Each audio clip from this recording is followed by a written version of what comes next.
গল্প নয়, বৌরবীর সংবাদ নিয়ে আসছি এবারের বিস্তারিত।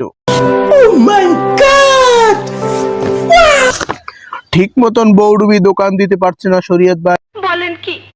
দুষ্ট পোলাপানের আড্ডায় বেচা কিনা তার কম হচ্ছে। আল্লাহর হেদায়েত দেখছেন না। এ নিয়ে শরীয়ত ভাই জানাচ্ছে যে তার দোকানে কেনাকাটা ছাড়া যদি ভিড় জমানো হয় তাহলে পুলিশের কাছে আইনগত অভিযোগ করা হবে। ৭১-এর যুদ্ধের পর বিগত ৫০ বছরে কোনো সুসংবাদ না পেলে এবার সুসংবাদ পেতে যাচ্ছে বৌরবীর মানুষ। বিগত ৫০ বছর পরে বৌরবী একটি মার্কেট উঠছে যার নাম চেরাগালি মার্কেট। আপনি যা করতেছেন এটা তো ঠিক না। সব বিস্তারিত নিউজ জানার পরে এবার আপনাদের সামনে একটি নিয়ে আসি দুঃসংবাদ।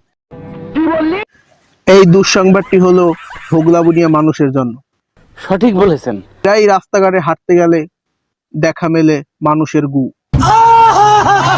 এই কাজ যে করে তাকে কেউ ধরিয়ে দিতে পারলে আমাদের কুলুকুলু টিভির পক্ষ থেকে তাকে ১০০ টাকা পুরস্কৃত করা হবে। সকল কিছু বিস্তারিত জানার পরেও আবার শেষবারের মতন একটি খবর। আচ্ছা, প্রত্যেক অঞ্চলে ধান কাটার পরেও আমাদের ২-৩টি অঞ্চলে এখনো ধান কাটা হয়নি। যদি বিশ্বাস না হয়, যেরকম নলবুনিয়া, হোগলাবুনিয়া এবং ট্যাংরাখালী। এ নিয়ে রয়েছে প্রচুর অভিযোগ। সকলে ভালো থাকবেন, সুস্থ থাকবেন এবং শীতকালে ক্রিম মাখবেন।